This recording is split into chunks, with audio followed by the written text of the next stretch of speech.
ওরে জগন্নাথ, তুই আবার বেরিয়ে পড়েছিস বাঁশ খেতে। ও তুই ওই বাঁশ খেয়ে খেয়ে আর কত বাঁশ দিবি আমাদের বলতো? কি করবো বলো, বাঁশ খাওয়াটা ছাড়তে পারছি না তো। কাঁচা বাঁশের যে কি অপূর্ব স্বাদ। খাবে নাকি একটু? হায় হায় হায় হায় হায় হায়, মেয়ের বিয়ের নিমন্ত্রণ পত্র উড়ে গিয়ে পড়লো তো পর তোর পায়ের কাছেই পড়লো। মেয়ের বিয়েটা ভেস্তে গেল বোধহয়, এবার ভেস্তে গেল। তোমরা এরকম ভাবে বলো কেন? এরকম ভাবে বলি কেন জানিস না?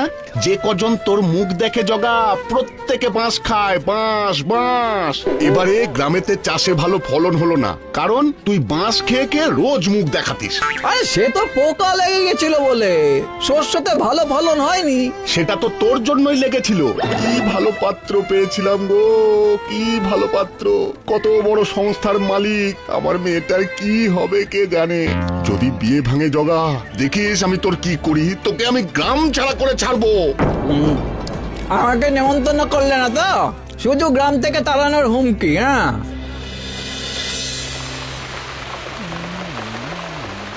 হ্যাঁ, রাতে খাওয়ার পরে একটু বাঁশ না খেলে শরীরটা কেমন যেন আনচান আনচান করে। কিন্তু গ্রামের লোকেরা এটা বোঝে না যে আমি শুধু বাঁশ খেতেই ভালোবাসি, বাঁশ দিই না কাউকে।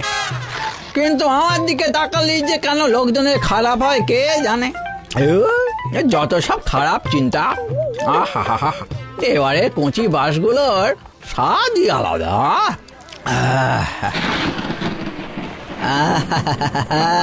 জল ভরা বাঁশ, জল ভরা সন্দেশের চেয়ে কিছু কম নয়। এইটা যদি বাকিরা বুঝতো।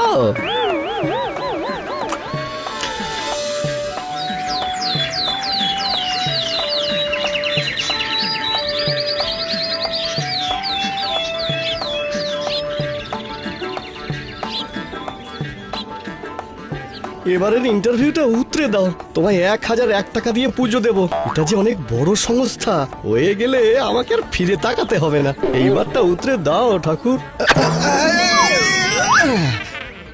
যা যা, এবারের ইন্টারভিউটাও মনে হয় আর উতরতে পারবো না গো।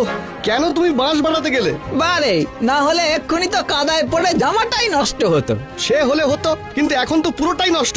তাও শুধু তোমাকে দেখলে তাও একটা চান্স ছিল ইন্টারভিউতে। এখন তো তোমার খাওয়া বাঁশ ছুঁয়েও ফেলেছি। জগদা, যদি আমার ইন্টারভিউতে না হয় তাহলে তোমার কপালে দুঃখ আছে, এই বলে রাখলুম। হ্যাঁ, নিজে কিছু পড়াশোনা করবে না, আর চাকরি না হলেও আমার ওপরেই দোষ চাপাবে।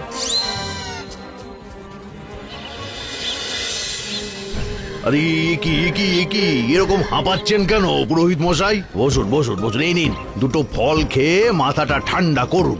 সব ফল বিফলে গেছে মশাই। মেয়েটার পাকা বিয়ে পাকাপাকি ভাবে পাত্রপক্ষ মানা করে দিয়েছে।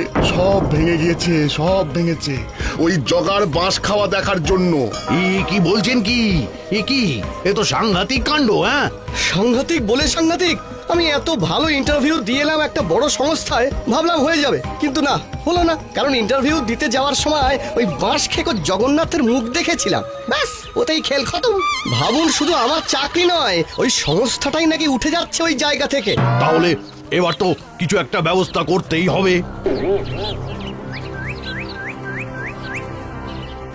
জগা, ওরে এই জগা। সবাই চোখ বেঁধে আমার বাড়ির সামনে উপস্থিত, যা সকাল সকাল। তুই জানিস না যেন কেন? ভালোই তো বাঁশ দিলি, আমার মেয়েটার বিয়েটা ভেঙে দিলি। হ্যাঁ, আমার ইন্টারভিউটাও, সাথে কোম্পানিকেও তাড়িয়ে দিল শুধু ওই দূর থেকে বাঁশ দিয়ে। এই এবার তোকে তাড়াবো এই গ্রাম থেকে। শোন, আজ থেকে তোর গ্রামে কোনো জায়গা নেই। জায়গা তখনই হবে যেদিন তুই বাঁশ খাওয়া ছাড়তে পারবি।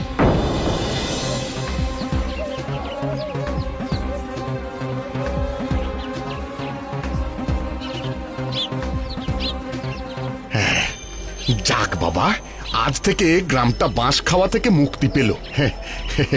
বাঁচালেন মোড়ল মশাই, বাঁচালেন।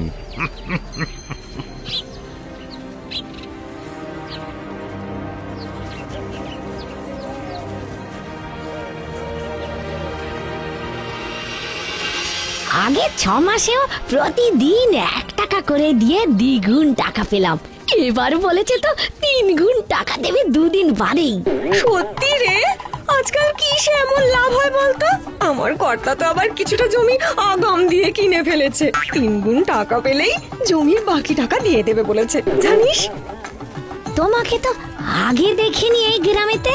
দেখবে কি করে, আমি তো অন্য গ্রামের লোক গো, সেখান থেকে তাড়িয়ে দিয়েছে। তাড়িয়ে দিয়েছে কেন? কি করেছো তুমি? কিছুই করিনি গো, কিন্তু লোকে বলে নাকি আমাকে দেখলেই লোকে বাঁশ খায়। মানে ওই কোনো কাজই ঠিকঠাক হয় না আর কি। মানে টানে আমিও জানি না বাপু, আসলে ওই অভ্যেস বলতে আমি সারাক্ষণ একটু বাঁশ খাই। তবে তুমি এক কাজ করো, আমাদের গ্রামেই থেকে যাও। আমাদের গ্রামে এসবের কিচ্ছু মানামানি নেই, আর তোমার রোজগারেরও চিন্তা নেই। এখানে একটা সংস্থা আছে, ওখানে প্রতিদিন 1 টাকা করে জমা দিলে 6 মাস পর পর 3 গুণ 4 গুণ করে টাকা পাবে। আমারও তো টাকার লোভ টোভ নেই, বরং আমি বুঝেছি সমাজে আমার বাস করতে আর ভালো লাগছে না। আমি এবার থেকে বাঁশ বাগানেই দিন রাত কাটাবো।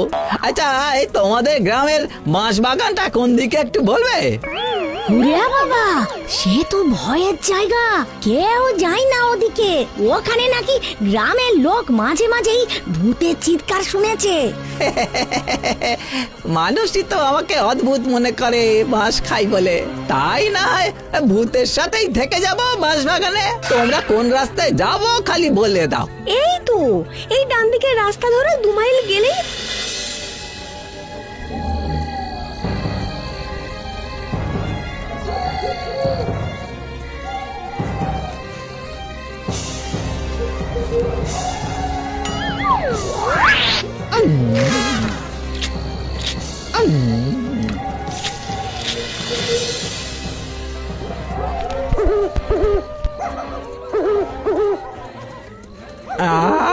এতক্ষণে একটু ধরে প্রাণ এলো।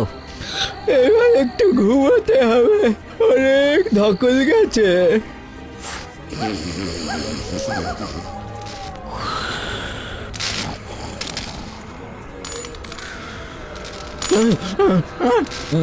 রাতের বেলায় এরকম ঝনঝন করে কি আওয়াজ হচ্ছে? ভূতেরা কি এরকম আওয়াজ করে? দেখেই আসি।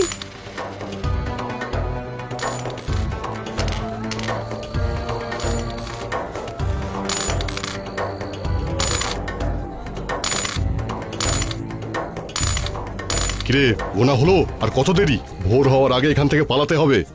এই তো হয়ে এসেছে। তবে এই গ্রাম থেকে এই কমাসে কিন্তু ভালোই ইনকাম হলো। স্কিমটা কেমন রেখেছি বল? প্রথমে দ্বিগুণ করে মানুষের ভরসা অর্জন করে তারপর 3 গুণের লোভ দেখিয়ে টাকা নিয়ে চম্পট দেওয়া। আরে আমার এই সংস্থার সবই তো নকল, কিন্তু ওই মাঝে মাঝে ইন্টারভিউ নেওয়া, লোকজন জড়ো করে সতর্ক করা, এইগুলোর মাধ্যমে লোকেদের মধ্যে নকলের ভাবনাটাই উড়ে যায়। নে হাত চালা।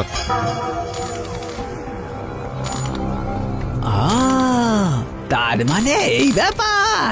দাঁড়া, জগন্নাথ এই প্রথমবার নিজে থেকে বাঁশ দেবে।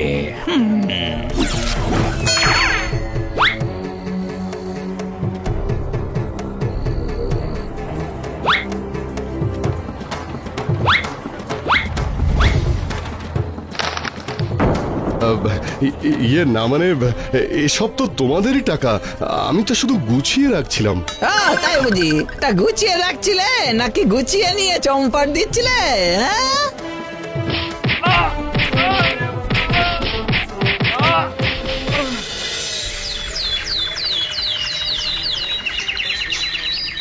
ওরে জগারে, ভাগ্যিস বিয়েটা ভেঙেছিল, না হলে ওই জালি সংস্থার মালিক আমার জামাই হতো, ভাবতেই পারি না।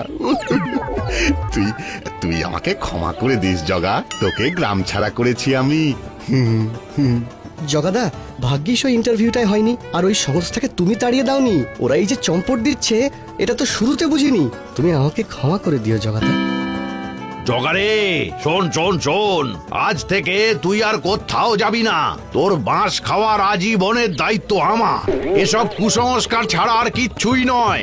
বাঁশ খাওয়ার হলে যে কেউ যে কোনো সময় তা খেতে পারে। নিজেকে সব সময় তৈরি থাকতে হবে। এত কিছু বুঝি না, আমার শুধু একটু বাঁশ খেতে পেলেই হলো।